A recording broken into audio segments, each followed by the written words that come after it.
ولتكن منكم أمة يدعون إلى الخير ويأمرون بالمعروف وينهون عن المنكر وأولئك هم المفلحون.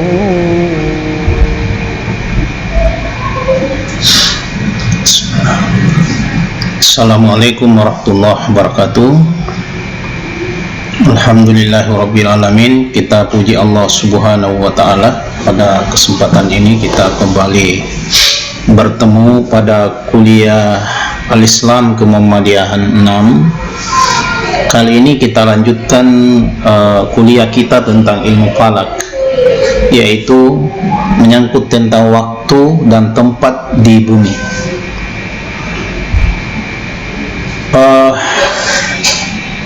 Bumi yang ditempati ini tentu berputar pada porosnya yang berujungkan pada kutub utara dan kutub selatan.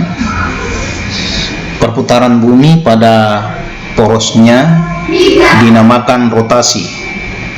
Untuk satu kali rotasi memakan waktu rata-rata 24 jam, dan ini yang dinamakan waktu sehari semalam. Oleh karenanya, gerak bumi berputar pada porosnya itu dinamakan gerak harian bumi. Di samping berputar pada porosnya, ya, bumi sebagai salah satu tata surya kita juga berputar mengelilingi matahari melalui lintasannya yang disebut dengan palak bumi. Perkisaran bumi pada palaknya atau lintasannya dinamakan revolusi. Untuk satu kali revolusi memakan waktu rata-rata 365 hari atau 1 tahun. Oleh karenanya, gerak revolusi bumi pada lintasannya ini disebut dengan gerak tahunan bumi. Dengan demikian, selain bumi berputar pada porosnya atau rotasinya, juga berkisar atau berputar pada lintasannya atau palaknya atau revolusi. Kedua gerak ini mempunyai beberapa pengaruh atau akibat terhadap bumi itu sendiri. Apa itu? Kita lihat bagaimana pengaruh dari rotasi bumi, ya. Kita lihat bagaimana pengaruh dari rotasi bumi terhadap, ya, rotasi bumi mengelilingi matahari, ya.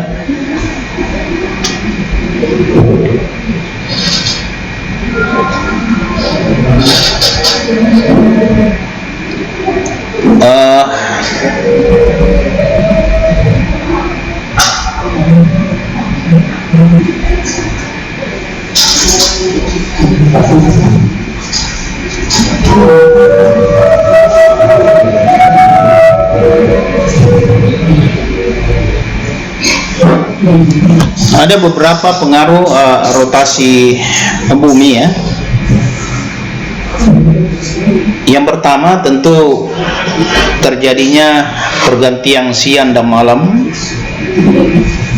Adanya istilah siang karena bagian dari permukaan bumi kita ini yang berhadapan dengan matahari, dan adanya istilah malam karena permukaan bumi sedang membelakangi matahari. Karena bumi bentuknya bulat, ya, sedang ia berputar pada porosnya, maka bagian bumi, ya, yang berhadapan dan membelakangi matahari akan silih berganti. Maka dengan demikian, pergantian siang dan malam pun silih berganti pada permukaan bumi kita. Yang kedua, terjadi perbedaan waktu di daerah-daerah. Nah, dengan terjadinya pergantian siang dan malam secara beraturan sebagai akibat dari rotasi bumi, ya, dengan sendirinya di daerah-daerah bumi akan mengalami perbedaan. Daerah yang terletak dahulu menghadap ke arah matahari tentu waktunya lebih dahulu dibanding dengan daerah di sebelah baratnya.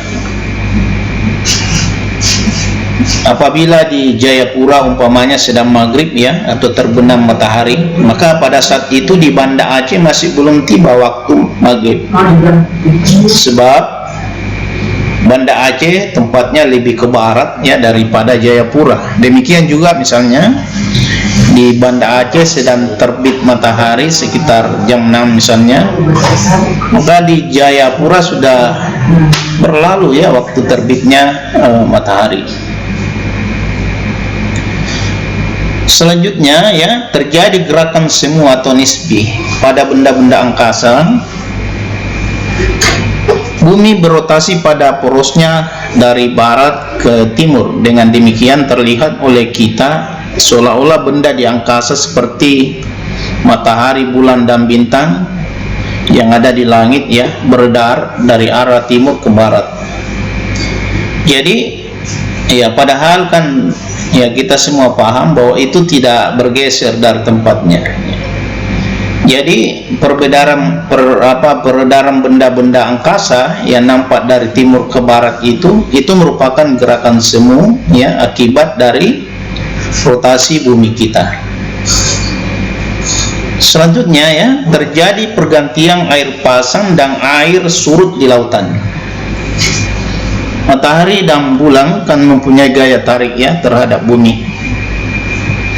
Jadi daerah bumi yang mudah dilihat, ya, atas pengaruh gaya matahari dan bulan itu dapat dilihat pada daerah laut atau lautannya. Pada saat daerah bumi berhadapan dengan matahari atau bulan, maka daerah yang langsung menghadap dan membelakanginya, ya, air laut, ya, akan pasang, ya, sedangkan daerah lainnya menjadi surut.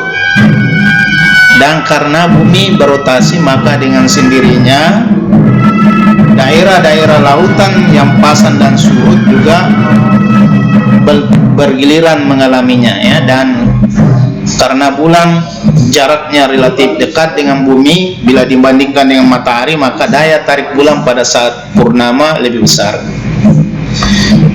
Kemudian terjadi namanya pembelokan angin yang pasat, ya, ini menurut hukum Weis-Balog, ya. Kemudian terjadi pemepatan bumi, ya, pada kedua kutubnya. Ini terbukti bahwa garis tengah bumi yang melewati kedua kutubnya lebih pendek, ya, bila dibandingkan dengan garis tingginya yang melewati khatulistiwa. Selanjutnya kita melihat pengaruh revolusi bumi, ya. Arah revolusi bumi pada palaknya atau pada lintasannya juga dari barat ke timur. Dalam lintasan bumi atau palak bumi berupa lingkaran elips. Nah, dalam lingkaran elips ada dua titik apinya, ya. Matahari berada di salah satu titik api tersebut.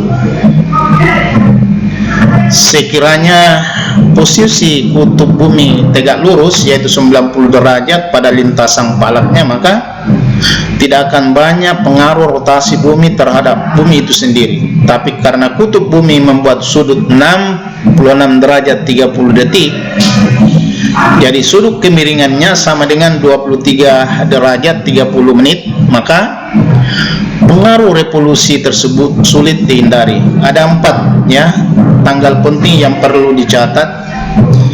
Tanggal 21 Maret, pada tanggal ini matahari berada di khatulistiwa atau ekuator.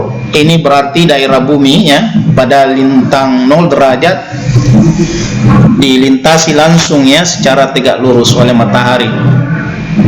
Nah, nanti setelah tanggal 21 Maret matahari bergeser ke arah utara sampai di daerah garis balik utara, yakni lintang 23 derajat 30 menit lintang utara. Kemudian pada tanggal 21 Juni ya, pada tanggal ini matahari berada di balik utara.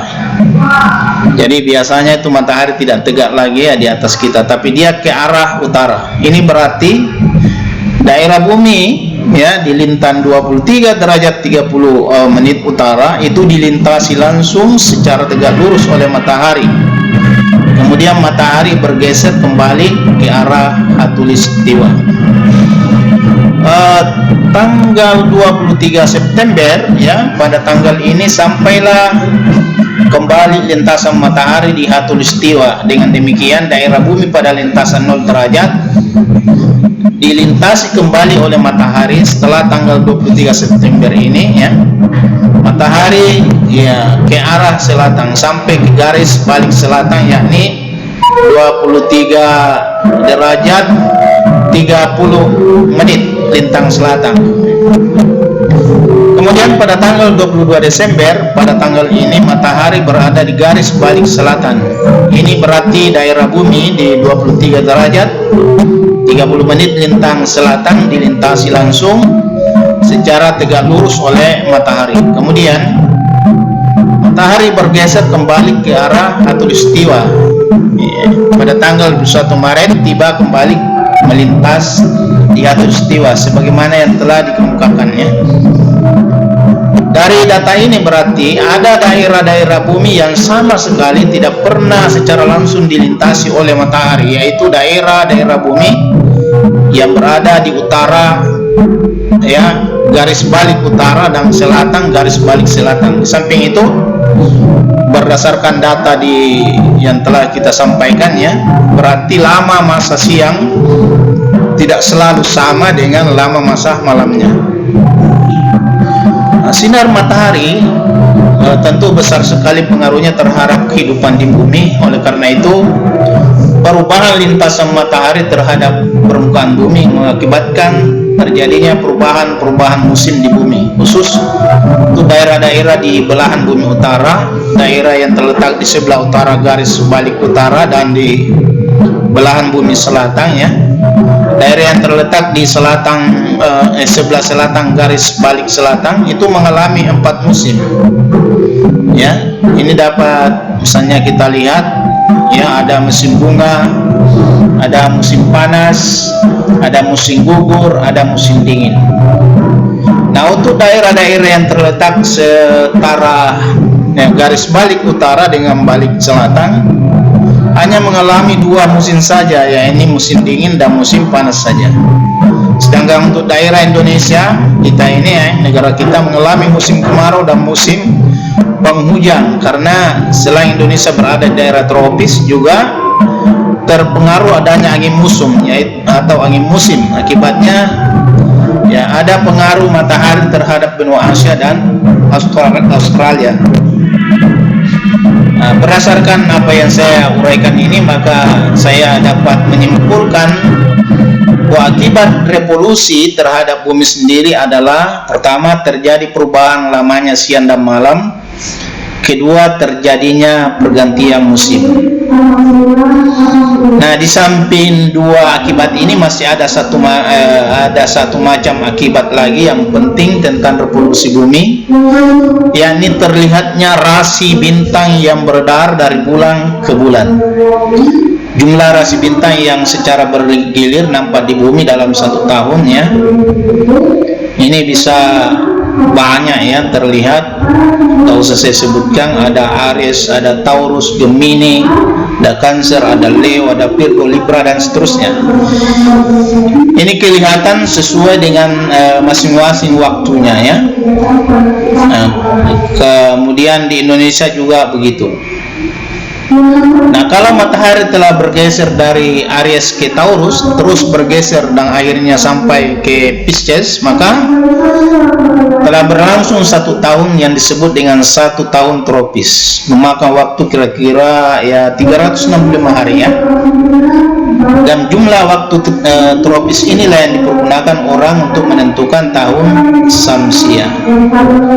Nah, apabila setiap zodiak mulai dari titik Aries dihubungkan dengan zodiak berikutnya sampai kembali ke titik Aries, maka akan terbentuk suatu lingkaran besar, ya, seolah-olah merupakan lintasan matahari dalam masa 1 tahunnya.